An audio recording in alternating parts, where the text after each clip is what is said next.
덴마크의 유명한 철학자이고 또 신학자이고 그 다음에 시인인 키에르케고르라는 사람, 여러분들 아마 많이 들어봤을 거라고 생각을 합니다. 그런데 이 사람이 이제 유명해지고 어떤 기자가 찾아와서 여러 가지 질문을 하는 가운데 한 가지 좀 의미 있는 질문을 던졌습니다. 어떤 질문을 던졌냐면, 당신은 이제 남은 인생을 살아갈 건데 당신이 인생의 최대의 과제가 무엇입니까? 이런 질문을 했어요. 이 사람은 뭐 철학자니까 아니면은 이제 신학자니까 최고의 논문을 통해서 어떤 최고의 학설을 만들어낸다든가, 그래서 학문적으로 인정을 받는 거 아마 욕심이 있었을 거라고 생각을 합니다. 여러분들, 이런 질문을 여러분 스스로에게 던져보신 적이 있나요? 뭐 다 각각 다르죠. 남아있는 인생이 조금씩 다 다릅니다. 근데 여러분들, 남아있는 인생 속에서 여러분들이 풀어야 될 인생 최대의 과제가 무엇이라고 생각을 하십니까? 한번 여러분들 질문을 던져보세요. 그냥 아무 생각 없이 하루하루 살아가는 것이 아니라, 내가 남은 여생 내가 어떻게 살아야, 무엇을 위해서 살아야 하나님이 기뻐하실까? 이런 거룩한 질문을 던져보면서 주 안에서 해답을 찾아갈 수 있는 여러분들이 되셨으면 좋겠습니다. 근데 이 사람이 이 질문에 대해서 뭐라고 대답을 했냐면, 내 인생 최대의 과제는 좋은 그리스도인이 되는 것입니다. 야, 너무나 멋진 말이에요. 너무나 멋진 말입니다. 내 인생 최대의 과제는 좋은 그리스도인이 되는 것입니다. 여러분들, 그렇죠? 우리가 뭐 학교에서 공부를 하든, 아니면 집안에서 살림을 하고 가사 일을 하든, 아니면 직장에서 일을 하든, 아니면 여러분들이 사업을 하든, 뭐 어떤 장소이든지 전혀 상관이 없습니다. 그곳에서 좋은 그리스도인으로 살아간다는 거, 여러분들 얼마나 아름다운 이야기입니까? 많은 사람들이 이렇게 살지를 못하거든요. 교회에 와서 예배 드릴 때는 정말로 좋은 그리스도인의 모습으로 하나님 앞에 예배를 드리는데, 저 예배당 문을 떠나서 세상으로 들어가는 순간 좋은 그리스도인이 아니라 좋은 세상 사람들처럼 살아가는 경우가 굉장히 많이 있습니다. 여러분들, 이것을 생각하면서 사는 것과 아무 생각 없이 살아가는 것은요, 인생이 달라요. 아, 내가 오늘 직장에 가는데 내가 직장에서 정말로 좋은 그리스도인으로 내가 오늘 하루 살아낼 거다, 이렇게 마음에 다짐을 하고 직장에 출근하는 것과 아무 생각 없이 직장에 가는 것은 내가 직장에서 내 삶이 달라질 수밖에 없어요. 여러분들, 어제보다 오늘 좋은 그리스도인으로 살아갈 수 있는 여러분들이 되시길 바랍니다. 오늘보다는 내일 더 좋은 그리스도인의 모습으로 살아갈 수 있는 여러분 모두가 되시기를 주님의 이름으로 축복합니다. 우리 옆에 있는 집사님한테 그렇게 한번 인사해 볼까요? 집사님, 따라해 보세요. 집사님, 더 좋은 그리스도인이 될 수 있습니다. 지금보다 훨씬 더 아름다워질 수 있습니다. 할렐루야. 오늘 본문의 말씀을 보면 너무나 우리가 잘 아는 비유가 나옵니다. 예수님의 비유인데, 가부와 재판장의 비유, 이렇게 이야기를 합니다. 근데 예수님께서 이 비유를 말씀을 하시면서 도대체 예수님이 무슨 교훈을 주시기 위해서 이 비유를 말씀하셨을까?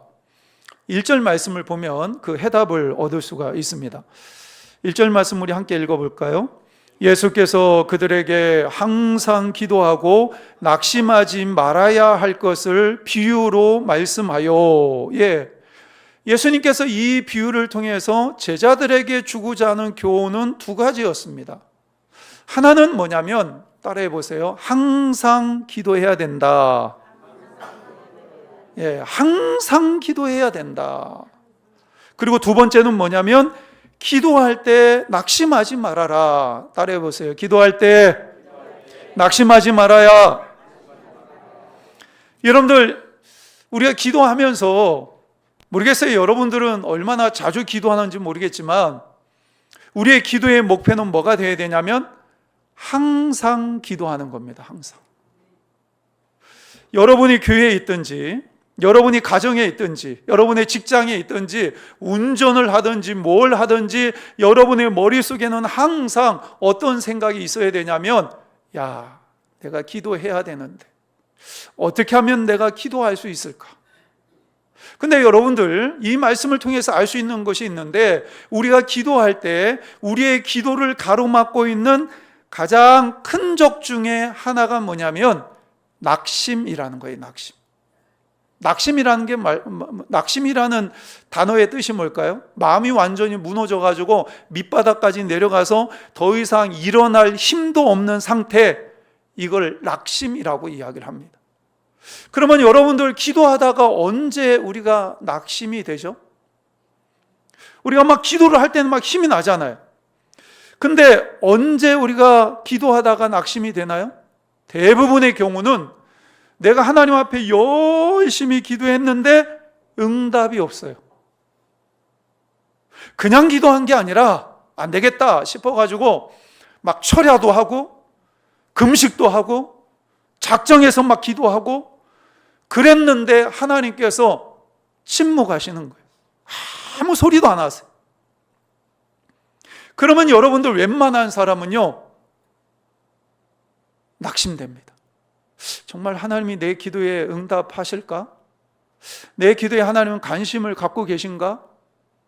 더 나아가서 하나님은 정말로 살아계신가? 이런 생각을 하면서 마음이 무너질 때가 굉장히 많이 있어요.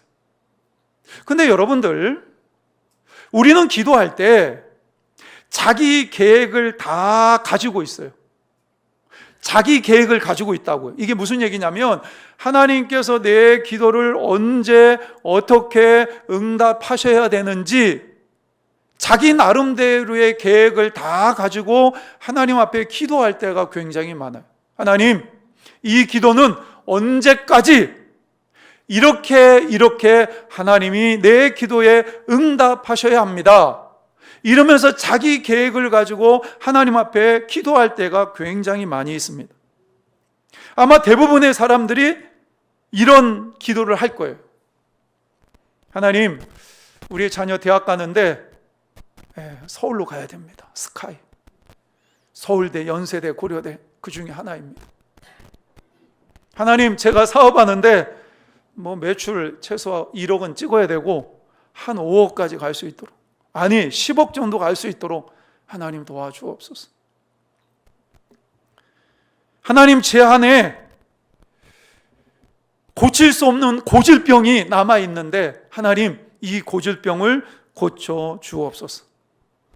우리는 여러 가지 기도의 제목을 가지고 내 나름대로 계획을 가지고 하나님 앞에 기도할 때가 굉장히 많아요.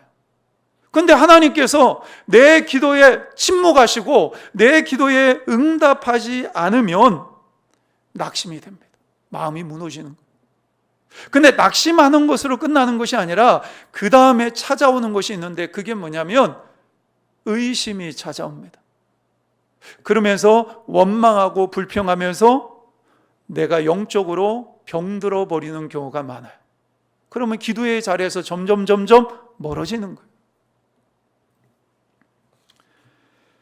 그런데 여러분들, 우리가 꼭 알아야 될 것이 있어요. 그게 뭐냐면 하나님은 우리가 기도를 통해서 얻어내려는 것들에 대한 집착보다는 우리가 우리를 사랑하시는 하나님께 집중하기를 원하신다라는 거예요. 무슨 얘기냐면 우리의 관심은요, 우리가 세운 자기의 계획, 그래서 하나님께서 이러한 때에 하나님이 이렇게 응답해 주셔야 돼, 이러면서 기도 응답에 관심을 둘 때가 많아요. 우리의 모든 관심은 기도 응답에 있어요. 근데 하나님의 관심은 어디에 있다고요? 우리 자신에게 있는 거예요. 하나님은 기도하는 그 사람에게 더 많은 관심을 가지고 있어요. 우리가 흔히 얘기할 때 그런 얘기 하잖아요. 딸이 와가지고 자꾸 와서 용돈을 달라고 그래요. 아버지가 용돈을 줍니다. 근데 딸의 모든 관심은 어디에 가 있냐면 아빠가 아니에요. 용돈이에요, 용돈. 그래서 용돈을 안 주면 막 화를 내기도 하고 아빠를 미워하기도 하고 안 쳐다보려고 하고, 용돈을 주면 굉장히 좋아하고 와서 어깨도 주물러 주고. 아빠 입장에서는 어떤 생각이 드냐면 우리 딸내미가 좋아하는 게 아빠인지 돈인지 헷갈릴 때가 있어요.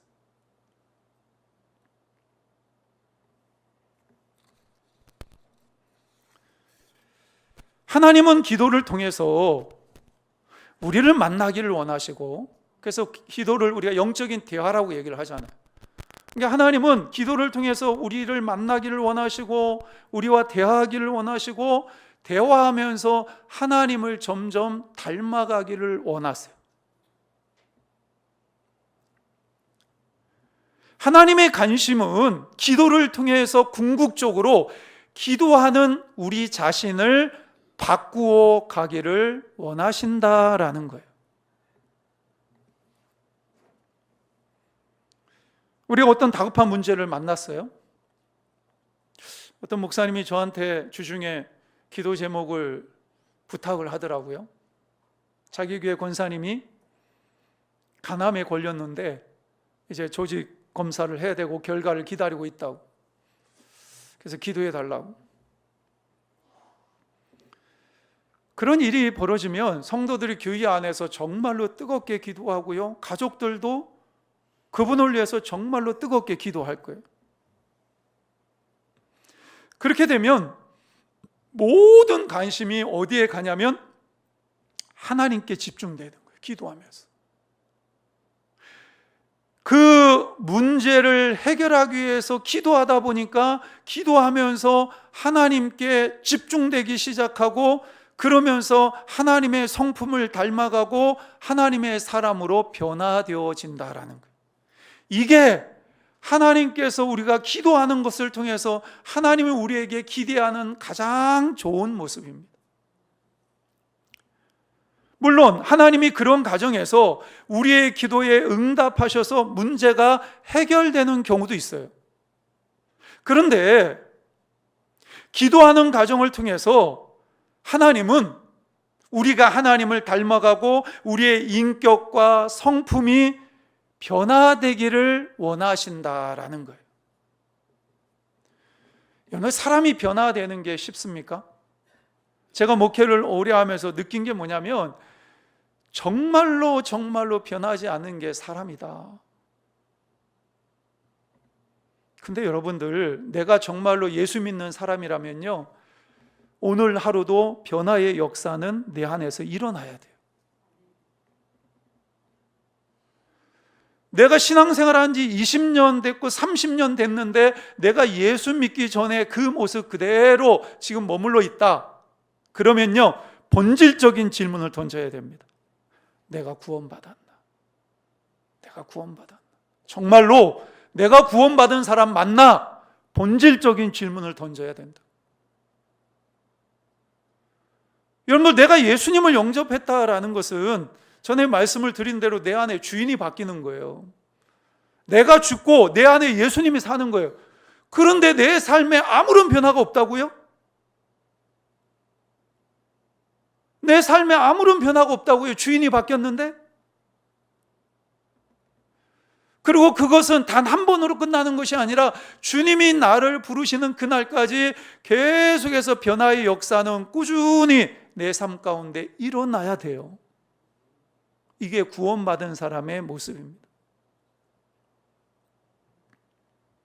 근데 하나님께서는 우리가 계속해서 끈질기게 낙심하지 않고 기도하면서, 물론 우리가 기도 응답을 받는 것도 중요하지만 하나님의 관심은 우리의 그 기도를 통해서 우리가 하나님께 집중하고 하나님께 집중함으로 말미암아 하나님의 거룩한 성품을 닮아서 그 사람의 인격과 성품이 변화되기를 원하신다라는 거예요.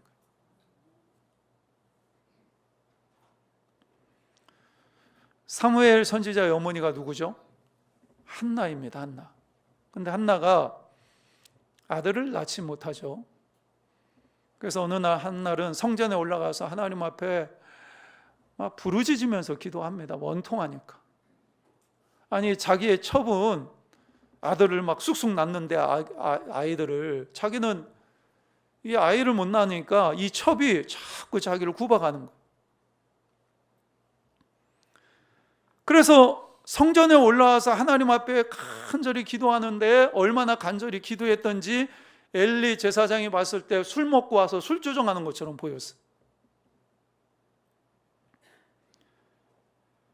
한나가 그렇게 간절히 기도한 것은 뭔가 위대한 기도의 제목을 가지고 기도한 게 아니었어. 하나님, 아들 하나 주세요. 지극히 사소하고 개인적이고 이런 기도를 가지고 하나님 앞에 기도했습니다.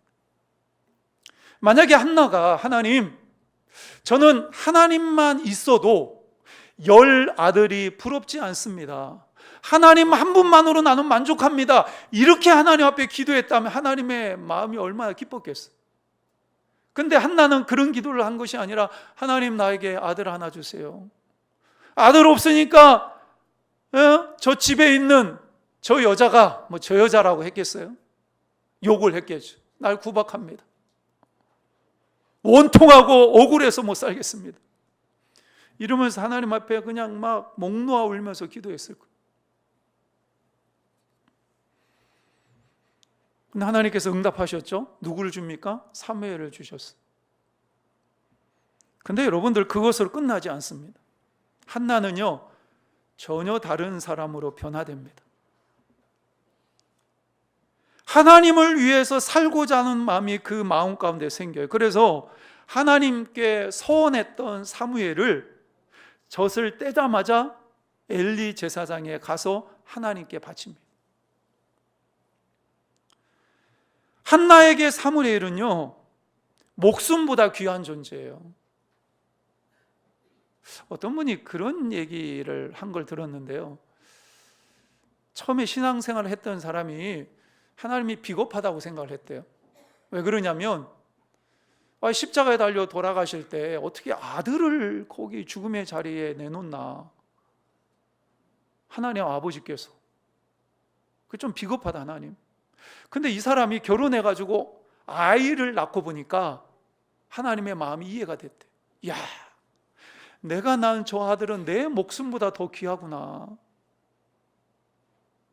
하나님이 자기 아들을 줬다라는 게 이게 뭘 의미하는지를 결혼해서 아이를 낳고 보니까 그 의미를 알겠대요. 여러분들, 한나가 정말로 모든 구박을 받으면서 온갖 수모를 당하면서 간절히 기도에다가 얻은 아들이에요. 근데 그 아들을 하나님께 그냥 바쳐버립니다. 이게 쉬운 일이 아니잖아요.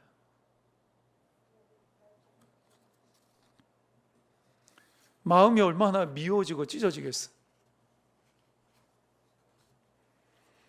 한나가 이런 여인이 될 수 있었던 이유가 뭡니까? 기도하면서 한나가 변화된 거예요.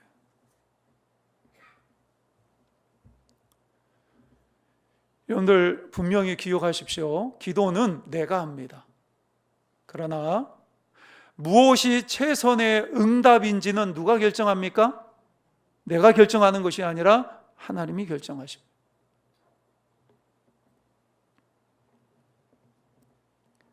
그런데 이것을 모르고 내가 원하는 기도 응답에만 너무 집착하다 보면 어떤 결과가 나오냐면 낙심하게 되는 거예요. 낙심.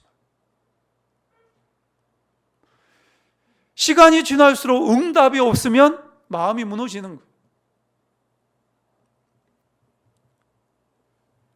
근데 하나님은 우리의 기도를 통해서 더 큰 일을 지금 행하고 있다라는 거예요. 더 큰 일을 행하고 있다는 게 뭘까요? 그것이 무엇입니까? 기도하는 우리를 바꾸어 가시고 계시다라는 거예요.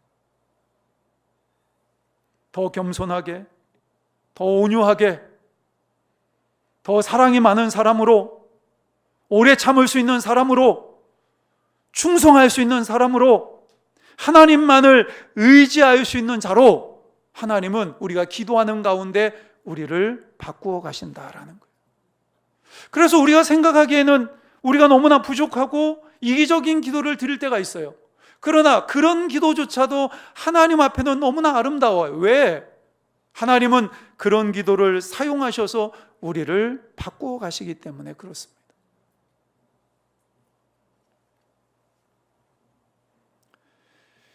요즘 대한민국 그리스도인들이 너무 심각해요. 왜 심각하냐면 기도의 자리에서 자꾸 떠납니다. 아쉬움이 없어요. 아쉬운 게 없으니까 기도도 안 해요. 근데 사실은 기도를 하지 않는 근본적인 원인이 뭐냐면 하나님만 바라보고 하나님의 뜻대로 살고 싶은 욕구가 없는 거예요.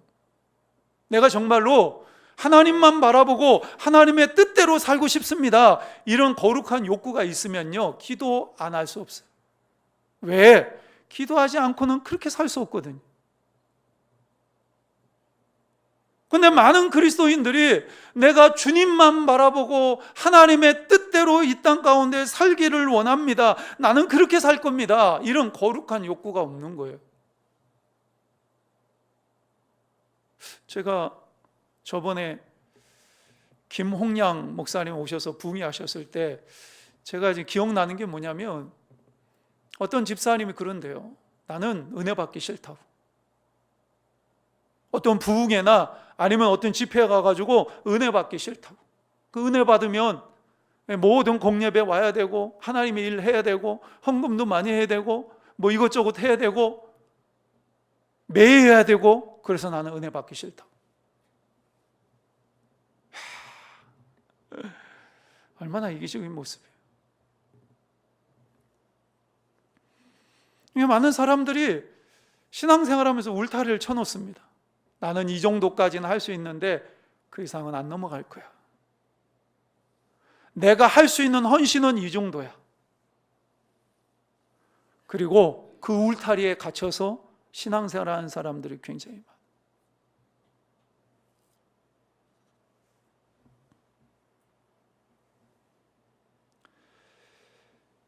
하나님 앞에서 하나님과 늘 동행하고 하나님의 뜻대로 살고 싶은 거룩한 욕망이 있는 사람은요, 기도하는 게 행복합니다. 기도하는 게 즐거워요. 기도가 그냥 자연스럽게 나와요. 그런데 그렇게 살고 싶지 않은 사람은요, 기도가 어색합니다. 기도가 부담스러워요. 기도가 힘겨워지는 거예요. 하나님께서는 우리의 기도를 통해서, 물론 우리가 하나님 앞에 기도할 때 우리의 기도에 응답하실 때가 있어요. 그런데 하나님의 관심은 기도하는 우리를 바꾸기를 원하세요. 하나님의 거룩한 자녀로, 하나님의 일을 감당할 수 있는 능력자로 하나님은 우리를 바꾸어 가기를 원하십니다. 기도하시다가 주님 부르시는 그날까지 쉬지 않고 기도하시다가 여러분의 삶과 여러분의 인격과 여러분의 인생을 바꾸시는 그 하나님을 새롭게 만나시고 경험하는 여러분 모두가 되시기를 주님의 이름으로 축복합니다. 하나님 아버지 감사합니다. 예수님께서는 기도하면서 낙심하지 말아야 된다 말씀하고 계십니다. 우리는 내가 가지고 있는 나만의 계획을 가지고 내가 원하는 때에 내가 원하는 방식으로 하나님께서 반드시 응답해 줘야 된다, 이런 생각을 가지고 기도하다가 그렇게 되지 않으면 낙심하고 절망하고 또 그러다가 원망하고 불평할 때가 참 많이 있습니다. 그러나 하나님께서는 우리의 연약한 기도를 사용하셔서 우리를 바꾸시고 또 하나님과의 관계가 깊어질 수 있도록 우리의 기도를 그렇게 사용하심을 오늘 말씀을 통해서 깨닫습니다. 우리가 쉬지 말고 기도해야 될 가장 큰 이유가 바로 내가 변화되는 것임을 오늘 말씀을 통해서 깨달았습니다. 하나님, 기도하는 가운데 내가 먼저 변화될 수 있도록 은혜를 베풀어 주시옵소서. 그래서 그 기도를 통해서 역사하시는 그 하나님을 만나고 경험할 수 있는 복된 은혜가 있게 하여 주옵소서. 살아계신 예수님의 이름으로 기도하옵나이다. 아멘.